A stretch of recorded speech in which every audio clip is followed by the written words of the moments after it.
Le centre hospitalier de Dieppe porte de l'EHPAD, certes, mais aussi du soin de longue durée, du court séjour gériatrique, du soin de suite gériatrique, des bilans mémoire, enfin bref, toute une palette de services pour les personnes âgées du territoire. Mais on se trouve dans des locaux qui sont soit inadaptés aux prises en charge actuelles, soit qui comportaient certaines problématiques de sécurité incendie. Donc on se devait de faire évoluer le bâti de ces établissements.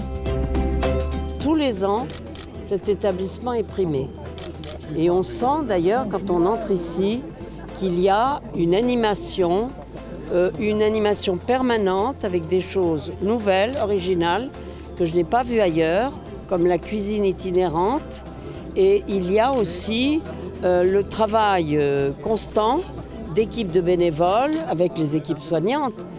On sent que les personnes âgées sont très entourées et on fait le maximum avec le bus par exemple, mais avec d'autres choses, de les entraîner, de faire que leur cerveau travaille et dans la joie.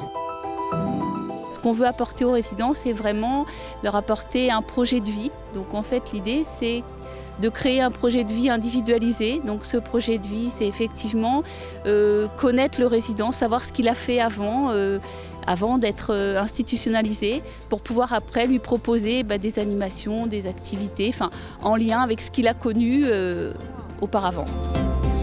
Il y a à peu près 380 résidents sur ce site. C'est un projet à 24 millions d'euros qui va se dérouler en deux phases. Une première phase de construction, la construction de 164 lits d'EHPAD. Et puis ensuite, on réhabilitera et on rénovera les bâtiments qui sont autour de nous, de façon à ce qu'on ait plus de chambres à un lit, des salles de bain individualisées. Bref, tout ce qu'on trouve comme confort aujourd'hui pour accueillir les personnes âgées.